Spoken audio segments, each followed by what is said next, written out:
Hey everybody, Edo here, and this is Avignon, A Clash of Popes.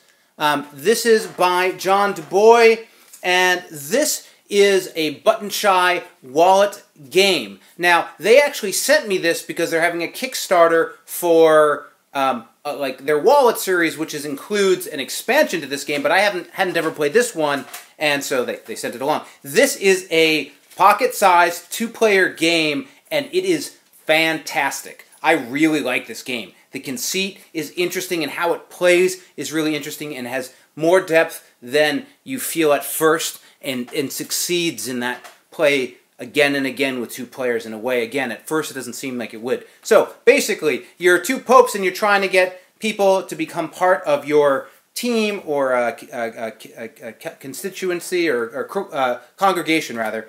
And you do that by bringing them to your side of the board, and your opponent would be sitting on this side. We have these 5 lines from Rome to Avignon, and starting with Genoa in the middle.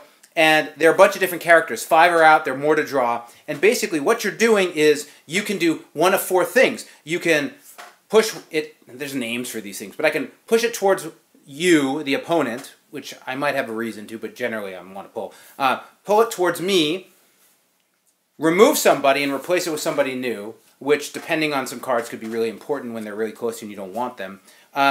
Or you can use their ability, which is on the card, and usually the ability moves, for the Inquisitor, I move him towards my opponent, and then I can take any other player towards me, so I'm going to go like this, but if it's the Cardinal, I can move too. So all of the different cards each have their own little ability text, and they have a nice little cheat.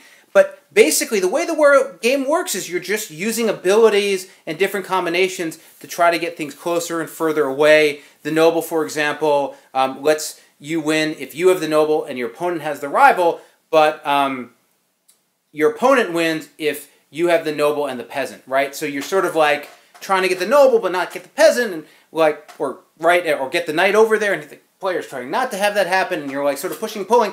And again, at first you're like, well, I don't know, I just pull. But as people use the combos, it really works. So I was impressed. I wasn't planning on doing a review of this game independently, but I felt like I should, because this is a really fun, fast, presumably cheap 2-player game that I recommend. So subscribe, share, all that good stuff. Most importantly, play some great games.